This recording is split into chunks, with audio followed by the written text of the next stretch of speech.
Hi all financial അക്കൗണ്ടിങ്ങിൻ്റെ ഈ ക്ലാസ്സിൽ നമ്മൾ നോക്കാൻ പോകുന്നത് സിംഗിൾ എൻട്രി സിസ്റ്റത്തിൻ്റെ അക്കൗണ്ടിങ് പ്രൊസീജിയറാണ്. അപ്പോൾ accounting procedure in single entry സിസ്റ്റമാണ് നമ്മൾ നോക്കുന്നത്. ഫസ്റ്റ് നമുക്ക് നോക്കാം ascertainment of profit and loss. എങ്ങനെയാണ് സിംഗിൾ എൻട്രി സിസ്റ്റത്തിൽ പ്രോഫിറ്റ് ഓർ ലോസിനെ അസർടൈൻ ചെയ്യുന്നത്? രണ്ട് മെത്തേഡ്സ് ആണ് ഇവിടെ ഉള്ളത്. 2 മെത്തേഡ്സ് അവൈലബിൾ ആണ് പ്രോഫിറ്റ് ആൻഡ് ലോസ് കാൽക്കുലേറ്റ് ചെയ്യാൻ വേണ്ടിയിട്ട്. First method statement of affairs മെത്തേഡാണ്. Second method conversion method. Statement of affairs മെത്തേഡും കൺവേർഷൻ മെത്തേഡുമാണ് സിംഗിൾ എൻട്രിയിൽ പ്രോഫിറ്റ് ഓർ ലോസിനെ കാൽക്കുലേറ്റ് ചെയ്യാനുള്ള 2 മെത്തേഡ്സ് എന്ന് പറയുന്നത്. അതിൽ ഫസ്റ്റ് വൺ നമ്മൾ നോക്കുന്നത് സ്റ്റേറ്റ്മെൻറ്റ് ഓഫ് അഫയേഴ്സ് മെത്തേഡാണ്. മറ്റൊരു പേരാണ് നെറ്റ് വർത്ത് മെത്തേഡ്, അല്ലെങ്കിൽ എന്താണ് ക്യാപിറ്റൽ കമ്പാരിസൺ മെത്തേഡ്. അപ്പോൾ നെറ്റ് വർത്ത് മെത്തേഡ് എന്നറിയപ്പെടുന്നതും ക്യാപിറ്റൽ കമ്പാരിസൺ മെത്തേഡ് എന്നറിയപ്പെടുന്നത് എന്താണ്? സ്റ്റേറ്റ്മെൻറ്റ് ഓഫ് അഫയേഴ്സ് മെത്തേഡാണ്. അപ്പോൾ സിംഗിൾ എൻട്രി സിസ്റ്റത്തിൽ നമ്മൾ നേരത്തെ പറഞ്ഞിരുന്നു, കഴിഞ്ഞ ക്ലാസ്സിൽ പറഞ്ഞിട്ടുള്ളതാണ്, നോമിനൽ അക്കൗണ്ട്സിൻ്റെ ഡീറ്റെയിൽസ് ഒന്നും അവൈലബിൾ ആയിരിക്കില്ല. മീൻസ് എന്താണ്? Under single entry system detailed information regarding nominal accounts means revenue and expenses is not known. ഇപ്പോൾ റവന്യൂവും എക്സ്പെൻസും അറിയാതെ നമുക്ക് എന്ത് ചെയ്യാൻ പറ്റില്ല? പ്രോഫിറ്റ് ഓർ ലോസിനെ കാൽക്കുലേറ്റ് ചെയ്യാൻ പറ്റില്ല. പക്ഷേ സിംഗിൾ എൻട്രി സിസ്റ്റത്തിൽ ഈ 2 കാര്യങ്ങൾ അവൈലബിളും അല്ല. അതുകൊണ്ട് തന്നെ നമുക്ക് എന്താണ്, it is difficult to prepare trading and profit and loss account. അപ്പോൾ trading and profit and loss account prepare ചെയ്യണമെങ്കിൽ എന്ത് വേണ്ടിയിരുന്നു?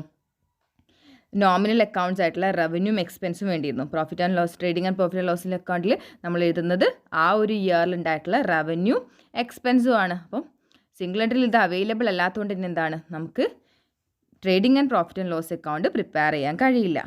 അതുകൊണ്ടാണ് സിംഗിൾ എൻട്രി സിസ്റ്റത്തിൽ ഈ ഒരു മെത്തേഡിൽ പ്രോഫിറ്റ് ഓർ ലോസ് അസർടൈൻ ചെയ്യാൻ വേണ്ടിയിട്ട് statement of affairs method use ചെയ്യുന്നത്. അപ്പം ഈ ഒരു മെത്തേഡിൽ എന്താ സംഭവിക്കുന്നത്? Profit or loss is computed by comparing the capital of business on 2 different dates. ബിസിനസ്സിൻ്റെ 2 ഡിഫറെൻറ്റ് ഡേറ്റിലുള്ള ക്യാപിറ്റലിനെ കമ്പയർ ചെയ്തുകൊണ്ട് ആ ഒരു ഇയറിൽ അല്ലെങ്കിൽ ആ ഒരു ഡിഫറെൻറ്റ് ഡേറ്റ്സിനിടയിലുള്ള ആ ഒരു ബിസിനസ് ഏൺ ചെയ്തിട്ടുള്ള പ്രോഫിറ്റ് ഓർ ലോസ് എത്രയാണെന്നുള്ളത് കാൽക്കുലേറ്റ് ചെയ്യുകയാണ്. അതുകൊണ്ട് തന്നെയാണ് ഈ ഒരു മെത്തേഡിനെ ക്യാപിറ്റൽ കമ്പാരിസൺ മെത്തേഡ് എന്ന് വിളിക്കുന്നത്. അപ്പോൾ ഇവിടെ 2 ഡിഫറെൻറ്റ് ഡേറ്റിലുള്ള ക്യാപിറ്റൽസിനെ കമ്പയർ ചെയ്യുകയാണ്. അപ്പം അതുകൊണ്ട് ഇതിനെ ക്യാപിറ്റൽ കമ്പാരിസൺ മെത്തേഡ് എന്ന് വിളിക്കുന്നുണ്ട് എന്നുള്ള കാര്യം ഓർക്കുക.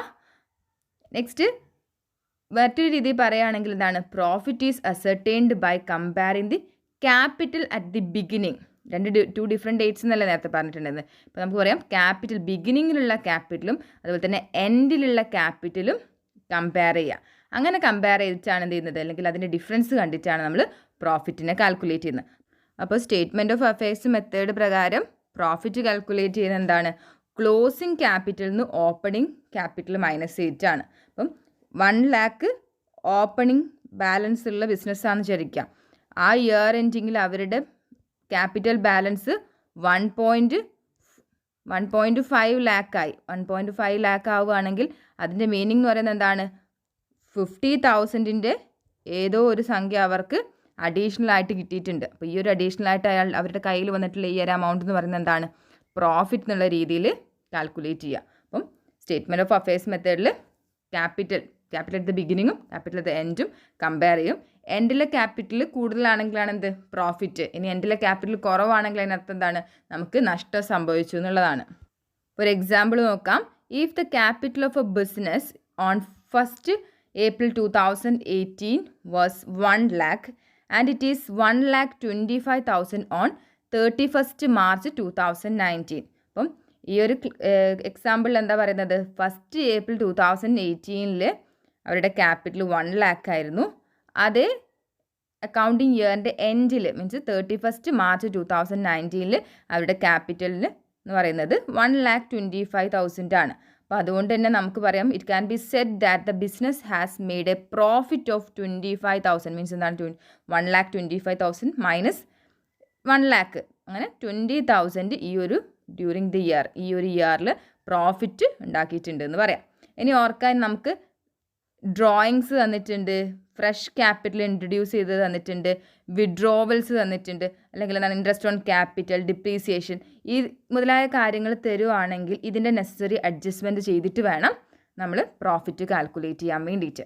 അപ്പം ജസ്റ്റ് ഓപ്പണിംഗ് ക്യാപിറ്റലും എൻഡ് ക്യാപിറ്റലും ക്ലോസിംഗ് ക്യാപിറ്റലും തരുവാണെങ്കിൽ closing capital minus opening capital ആയിരിക്കും പ്രോഫിറ്റ് എന്ന് പറയുന്നത്. അപ്പം നെക്സ്റ്റ് ഇനി അഡീഷണൽ ആയിട്ടുള്ള ഇൻഫർമേഷൻസ് ആയിട്ടുള്ള ഡ്രോയിങ്സ്, ഫ്രഷ് ക്യാപിറ്റൽ ഇൻട്രൊഡ്യൂസ്ഡ് അങ്ങനെയുള്ള കാര്യങ്ങൾ തരുവാണെങ്കിൽ അതിൻ്റെ അതായത് നെസസറി അഡ്ജസ്റ്റ്മെൻറ്റ്സ് ചെയ്തിട്ടാണ് നമ്മൾ പ്രോഫിറ്റ് കാൽക്കുലേറ്റ് ചെയ്യുന്നത്. അപ്പോൾ സ്റ്റേറ്റ്മെൻറ്റ് ഓഫ് അഫയേഴ്സ് മെത്തേഡ് എപ്പോഴാണ് അഡോപ്റ്റ് ചെയ്യുന്നത്? When the details of purchases, sales and other nominal accounts are not given. അപ്പോൾ നമുക്ക് സിംഗിൾ എൻട്രി സിസ്റ്റം പ്രകാരം നമ്മൾ ബുക്സ് ഓഫ് അക്കൗണ്ട്സ് കീപ്പ് ചെയ്യുന്ന സമയത്ത് പർച്ചേസിനെ കുറിച്ചോ സെയിൽസിനെ കുറിച്ചോ നോമിനൽ അക്കൗണ്ട്സ് ഒന്നിനെ കുറിച്ചും ഒരു ഡീറ്റെയിൽസും തന്നിട്ടില്ല എന്നുണ്ടെങ്കിലാണ് നമ്മൾ ഈ ഒരു മെത്തേഡ് യൂസ് ചെയ്യുന്നത്. നെക്സ്റ്റ് നോക്കാം, procedure of preparing statement of profit and loss. അപ്പം സിംഗിൾ എൻട്രി സിസ്റ്റത്തിൽ statement of affairs method use ചെയ്യുകയാണെങ്കിൽ profit and loss statement prepare ചെയ്യാനുള്ള പ്രൊസീജിയറാണ് പറയുന്നത്. ഫസ്റ്റ് സ്റ്റേജിൽ നമ്മൾ പറയേണ്ടത് prepare a opening statement of affairs at the beginning of the year. അപ്പം ബിഗിനിങ്ങിൽ ഇയറിൻ്റെ ബിഗിനിങ്ങിലുള്ള അസറ്റ്സും ലയബിലിറ്റീസും വെച്ചിട്ട് ഓപ്പണിംഗ് ബാലൻസ് ഷീറ്റ് പോലെ എന്ത് ചെയ്യണം? ഒരു statement of affairs, opening statement of affairs prepare ചെയ്യണം. എന്തിനു വേണ്ടിയിട്ടാണ് പ്രിപ്പയർ ചെയ്യുന്നത്? To ascertain opening capital. Opening capital തന്നിട്ടില്ല എന്നുണ്ടെങ്കിൽ ഓപ്പണിംഗ് ക്യാപിറ്റൽ കാൽക്കുലേറ്റ് ചെയ്യാൻ വേണ്ടിയിട്ടാണ് എന്ത് ചെയ്യുന്നത്? ഓപ്പണിംഗ് സ്റ്റേറ്റ്മെൻറ്റ് ഓഫ് അഫയേഴ്സ് ചെയ്യുന്നത്. അപ്പോൾ ബിഗിനിങ് ഓഫ് ദ ഇയറിൽ അന്നത്തെ ഡീറ്റെയിൽസ് പ്രകാരം ആ ഒരു ഡേറ്റിൽ എത്ര അസറ്റ്സ് അവൈലബിൾ ആണ്, എത്ര ലയബിലിറ്റീസ് അവൈലബിൾ ആണ്, അത് വെച്ച് നമ്മൾ എന്ത് ചെയ്യും? Opening statement of affairs prepare ചെയ്യും. അപ്പോൾ നമുക്കറിയാം asset equal to capital plus liability. അപ്പം ബിഗിനിങ്ങിലുള്ള അസറ്റ്സ് നമുക്ക് തന്നിട്ടുണ്ടായിരിക്കും, ലയബിലിറ്റീസ് തന്നിട്ടുണ്ടായിരിക്കും. അപ്പോൾ അത് തമ്മിൽ ഡിഫറൻറ്റ് ഉണ്ടെങ്കിൽ അതെന്താണ്? ക്യാപിറ്റലാണ്, ഓപ്പണിംഗ് ക്യാപിറ്റലാണ്. ആ രീതിയിലാണ് opening statement of affairs prepare ചെയ്യുന്നത്. നെക്സ്റ്റ് സ്റ്റേജിൽ ചെയ്യേണ്ട എന്താണ്? Closing statement of affairs prepare ചെയ്യണം എൻഡ് ഓഫ് ദ ഇയർ. ഇയറിൻ്റെ എൻഡിൽ closing statement of affairs prepare ചെയ്യുക. ലൈക്ക് എന്താണ്? ക്ലോസിംഗ് ബാലൻസ് ഷീറ്റ് പോലെ ക്ലോസിംഗ് ഡേറ്റിലുള്ള അസറ്റ്സും ലയബിലിറ്റീസും വെച്ച് എന്ത് ചെയ്യുക?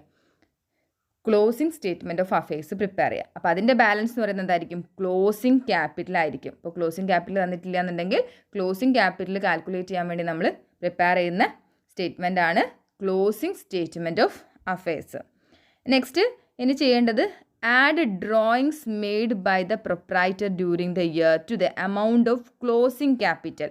ഇനി ക്ലോസിംഗ് ക്യാപിറ്റലിൻ്റെ കൂടെ നമ്മൾ പറഞ്ഞിട്ടുണ്ടായിരുന്നു നെസസറി അഡ്ജസ്റ്റ്മെൻറ്റ്സ് ചെയ്യണമെന്ന്. അപ്പോൾ ഡ്രോയിങ്സ് അവൈലബിൾ ആണെന്ന് വിചാരിക്കാം. ഡ്രോയിങ്സ് നമുക്ക് ക്വസ്റ്റിൽ തന്നിട്ടുണ്ട്. അപ്പോൾ ഡ്രോയിങ്സ് എന്ന് പറയുന്നത് എന്താണ്? ഓണർ അവരുടെ പേഴ്സണൽ യൂസിന് വേണ്ടിയിട്ട് വിഡ്രോ ചെയ്യുന്ന എമൗണ്ട് ആണ്. അപ്പോൾ ആ ഒരു എമൗണ്ട് എന്ന് പറയുന്നത് നമ്മൾ ഈ വർഷത്തെ പ്രോഫിറ്റിൻ്റെ പാർട്ടായിരുന്നു. പക്ഷെ അത് ഓണർ വിഡ്രോ ചെയ്തത് കൊണ്ടാണ് ബിസിനസ്സിൽ നിന്ന് പുറത്തോട്ട് പോയിട്ടുള്ളത്. അതുകൊണ്ട് തന്നെ നമുക്ക് പറയാം ക്ലോസിംഗ് ക്യാപിറ്റൽ വെച്ച് കമ്പയർ ചെയ്യുന്ന സമയത്ത് ആദ്യം ഡ്രോയിങ്സ് ആഡ് ചെയ്യണം. കാരണം ഡ്രോയിങ്സും കൂടെ നമ്മുടെ ക്യാപിറ്റലിൽ ക്ലോസിംഗ് ക്യാപിറ്റലിൽ വരേണ്ട ഐറ്റം ആയിരുന്നു. അത് ഓണർ വിഡ്രോ ചെയ്തത് കൊണ്ടാണ്. അപ്പോൾ നമുക്ക് ക്ലോസിംഗ് ക്യാപിറ്റലിനെ ഓപ്പണിംഗ് ക്യാപിറ്റലിനെ കമ്പയർ ചെയ്യുന്നതിന് മുമ്പായിട്ട് ഫസ്റ്റ് ക്ലോസിംഗ് ക്യാപിറ്റലിനോട് ഡ്രോയിങ്സ് ആഡ് ചെയ്യണം. കാരണം എന്താണ്? Because drawing have reduced the capital at the end. ഇപ്പോൾ ഡ്രോയിങ്സ് ഉണ്ടെങ്കിൽ ഉറപ്പായിട്ടും ഡ്രോയിങ്സ് എന്ത് ചെയ്തിട്ടുണ്ടാവും? എൻഡിലുള്ള ക്യാപിറ്റലിന് റെഡ്യൂസ് ചെയ്തിട്ടുണ്ടാവും. അപ്പോൾ 1,25,000 ഉള്ള ക്ലോസിംഗ് ക്യാപിറ്റലിന് ഒരു 25,000 ഡ്രോയിങ്സ് ഉണ്ടെങ്കിൽ എന്താക്കും? 1 lakh ആയിട്ട് റെഡ്യൂസ് ചെയ്തിട്ടുണ്ടാവും. അപ്പോൾ അതിന് മേക്കപ്പ് ചെയ്യാൻ വേണ്ടി എന്ത് ചെയ്യണം? ഡ്രോയിങ്സിനെ ആഡ് ചെയ്യണം.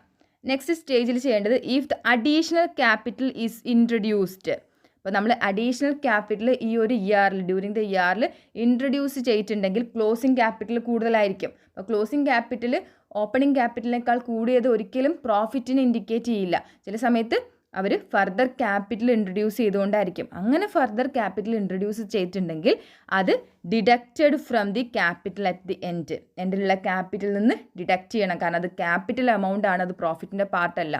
പുതുതായിട്ട് വന്നിട്ടുള്ള ക്യാപിറ്റലാണ്, പുതിയതായിട്ട് ഇൻട്രൊഡ്യൂസ് ചെയ്തിട്ടുള്ള അഡീഷണൽ ക്യാപിറ്റലാണ്. അപ്പോൾ അങ്ങനെ ചെയ്യുന്ന സമയത്ത് നമുക്ക് എന്ത് കിട്ടും? We get adjusted closing capital. നമുക്ക് ഇത്രയാണ് പറഞ്ഞിട്ടുള്ളത്. ഫസ്റ്റ് ഓപ്പണിംഗ് ക്യാപിറ്റൽ കാണാൻ വേണ്ടിയിട്ട് opening statement of affairs prepare ചെയ്യുക. നെക്സ്റ്റ് ക്ലോസിംഗ് ക്യാപിറ്റൽ കാണാൻ വേണ്ടി closing statement of affairs prepare ചെയ്യുക. അങ്ങനെ ക്ലോസിംഗ് ക്യാപിറ്റൽ കിട്ടിക്കഴിഞ്ഞാൽ ഡ്രോയിങ്സും അഡീഷണൽ ക്യാപിറ്റൽ ഇൻട്രൊഡ്യൂസിൽ തരുവാണെങ്കിൽ നമ്മൾ ഈ ക്ലോസിംഗ് ക്യാപിറ്റലിനോട് ഡ്രോയിങ്സ് ആഡ് ചെയ്യണം. അഡീഷണൽ ക്യാപിറ്റൽ ഉണ്ടെങ്കിൽ അത് ലെസ് ചെയ്യണം. നെക്സ്റ്റ് സ്റ്റേജിൽ നമ്മൾ ചെയ്യേണ്ടത് deduct opening capital from the adjusted closing capital. Adjusted closing capital എന്ത് ചെയ്യണം? ഓപ്പണിംഗ് ക്യാപിറ്റൽ ലെസ് ചെയ്യണം. അങ്ങനെ ലെസ് ചെയ്യുകയാണെങ്കിൽ നമുക്ക് എന്ത് കിട്ടും? ട്രേഡിംഗ് പ്രോഫിറ്റ് അല്ലെങ്കിൽ ഗ്രോസ് പ്രോഫിറ്റ് കിട്ടും. അപ്പോൾ കിട്ടിയ എമൗണ്ട് ഗ്രോസ് പ്രോഫിറ്റ് ആണോ ഗ്രോസ് ലോസ് ആണോ എന്നുള്ള കാര്യം എങ്ങനെ ഐഡൻറ്റിഫൈ ചെയ്യുക? If the adjusted closing capital exceeds the opening capital, opening ക്യാപിറ്റലിനേക്കാൾ കൂടുതലാണ് അഡ്ജസ്റ്റഡ് ക്ലോസിംഗ് ക്യാപിറ്റൽ എങ്കിൽ the difference is gross profit. ആ ഡിഫറൻസ് എന്തായിരിക്കും?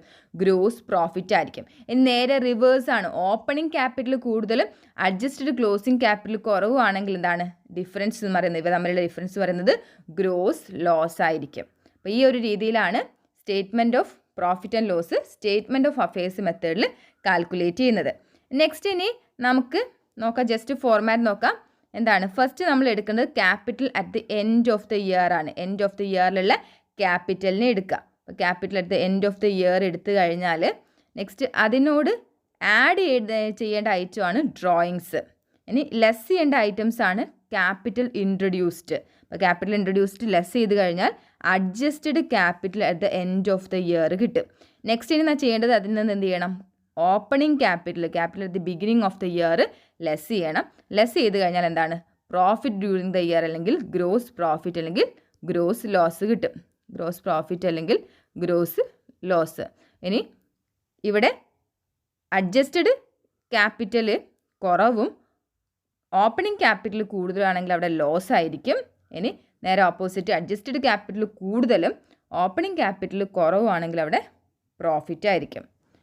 നെക്സ്റ്റ് നോക്കാം, preparation of statement of profit and loss when the expenses and incomes are given. അപ്പോൾ ഇതുവരെ നമ്മൾ പറഞ്ഞിട്ടുള്ളത് എക്സ്പെൻസും ഇൻകവും ഇല്ലാത്ത കേസിലായിരുന്നു. ഇനി എക്സ്പെൻസും ഇൻകവും നമുക്ക് സെപ്പറേറ്റ് ആയിട്ട് കുറച്ച് തന്നിട്ടുണ്ടെങ്കിൽ എന്താണ് അതിൻ്റെ ട്രീറ്റ്മെൻറ്റ് വരുന്നത് എന്നുള്ളതാണ്. അപ്പോൾ സ്റ്റേറ്റ്മെൻറ്റ് ഓഫ് അഫയേഴ്സ് മെത്തേഡ് നമ്മൾ യൂസ് ചെയ്യുന്നു, എന്നിട്ട് പ്രോഫിറ്റ് കാൽക്കുലേറ്റ് ചെയ്യാൻ നോക്കുന്നു. ആ ടൈമിൽ നമ്മളെ കയ്യിൽ statement of profit and loss prepare ചെയ്യാൻ ആവശ്യമായിട്ടുള്ള എക്സ്പെൻസസ് ആൻഡ് ഇൻകംസ് തന്നിട്ടുണ്ട്. ആ രീതിയിലാണെങ്കിൽ എന്താണ് ചെയ്യേണ്ടത്? അപ്പോൾ first one, when the expenses and incomes are given they should be adjusted in gross profit. നമ്മളിപ്പം കാൽക്കുലേറ്റ് ചെയ്തിട്ടുള്ള ഗ്രോസ് പ്രോഫിറ്റിൻ്റെ മുകളിൽ അല്ലെങ്കിൽ ഗ്രോസ് ലോസിൻ്റെ മുകളിലാണ് നെറ്റ് പ്രോഫിറ്റ് അല്ലെങ്കിൽ നെറ്റ് ലോസ് കാണാൻ വേണ്ടിയിട്ട് ഈ ഒരു ഇൻകം അല്ലെങ്കിൽ എക്സ്പെൻസിനെ അഡ്ജസ്റ്റ് ചെയ്യേണ്ടത്. അപ്പോൾ നമുക്ക് എല്ലാവർക്കും അറിയണ്ടാവും, ഗ്രോസ് പ്രോഫിറ്റ് തന്നിട്ടുണ്ടെങ്കിൽ ഇൻകംസ് ഉണ്ടെങ്കിൽ ഗ്രോസ് പ്രോഫിറ്റിനോട് ആഡ് ചെയ്യണം, എക്സ്പെൻസ് ഉണ്ടെങ്കിൽ ഗ്രോസ് പ്രോഫിറ്റിൽ നിന്ന് ലെസ് ചെയ്യണം. ആ രീതിയിലാണ് നമ്മൾ നേരത്തെ trading and profit and loss account prepare ചെയ്തിട്ടുണ്ടായിരുന്നത്. അപ്പോൾ ഗ്രോസ് പ്രോഫിറ്റ് കാൽക്കുലേറ്റ് ചെയ്ത് കഴിഞ്ഞാൽ എക്സ്പെൻസസിനെ ലെസ് ചെയ്യുക, ഇൻകംസ് ഉണ്ടെങ്കിൽ ആഡ് ചെയ്യുക. അപ്പോൾ ഇതാണ് പറയുന്നത്, expenses such as proprietor's salary, interest on capital, income received in advance, bad debts, discount allowed, depreciation, reserve for discount on debtors, outstanding expense, ഇങ്ങനെയുള്ള എക്സ്പെൻസസ് ഉണ്ടെങ്കിൽ etcetera should be deducted from gross profit. നമ്മൾ calculate ചെയ്തിട്ടുള്ള gross പ്രോഫിറ്റിൽ നിന്ന് less ചെയ്യണം. If there is gross loss when these expenses should be added to the gross loss. ഇനി നമുക്ക് gross loss ആണ് കിട്ടിയിട്ടുള്ളതെങ്കിൽ സ്റ്റേറ്റ്മെൻറ്റ് ഓഫ് പ്രോഫിറ്റ് ആൻഡ് ലോസിൽ ഈ ഒരു സ്റ്റേജ് വരെ നമ്മൾ എക്സ്പെൻസിൻ്റെ അഡ്ജസ്റ്റ്മെൻറ്റ് എടുക്കുന്നതിന് മുമ്പ് നമുക്ക് കിട്ടിയിട്ടുള്ള ഗ്രോസ് ലോസ് ആണെങ്കിൽ ആ ലോസിന് ഇൻക്രീസ് ചെയ്യുന്ന ഐറ്റംസ് ആണ് നമ്മൾ ഫർദറായിട്ട് വരാൻ പോകുന്ന എക്സ്പെൻസുകൾ. അപ്പോൾ ലോസ് ആണ് നമുക്ക് കിട്ടിയിട്ടില്ലെങ്കിൽ എന്ത് ചെയ്യണം? ഈ എക്സ്പെൻസിന് ഇതിൻ്റെ കൂടെ ആഡ് ചെയ്യുകയാണ് ചെയ്യേണ്ടത്. അപ്പം ഗ്രോസ് പ്രോഫിറ്റ് ആണെങ്കിൽ എക്സ്പെൻസുകൾ ഡിഡക്റ്റ് ചെയ്യുക, ഇനി ഗ്രോസ് ലോസ് ആണെങ്കിൽ എന്ത് ചെയ്യുക? എക്സ്പെൻസുകളെ ആഡ് ചെയ്യുക. നെക്സ്റ്റ് ഇൻകംസ് തന്നിട്ടുണ്ടെങ്കിൽ സച്ചാസ് എന്താണ്? Discount received, interest on drawings, reserve for discount on creditors, prepaid expenses, outstanding incomes, ഇങ്ങനെയുള്ള ഇൻകംസ് തന്നിട്ടുണ്ടെങ്കിൽ it should be added to gross profit. Gross പ്രോഫിറ്റിൻ്റെ കൂടെ ആഡ് ചെയ്യണം. അപ്പോൾ ഗ്രോസ് പ്രോഫിറ്റിൻ്റെ കൂടെ ആഡ് ചെയ്യാനുള്ള ഐറ്റംസ് ആണ് ഇൻകം എന്ന് പറയുന്നത്. അപ്പോൾ ഇനി ഈ ഗ്രോസ് ലോസ്, ഇനി നമുക്ക് ഗ്രോസ് പ്രോഫിറ്റ് അല്ല ഗ്രോസ് ലോസ് ആണ് കിട്ടിയിട്ടുണ്ടെങ്കിൽ എന്താണ്? ഈ ലോസിനെ കുറയ്ക്കുന്നതാണ് ഈ ഒരു ഇൻകംസ് വരുന്നത്. അതുകൊണ്ട് എന്ത് ചെയ്യണം?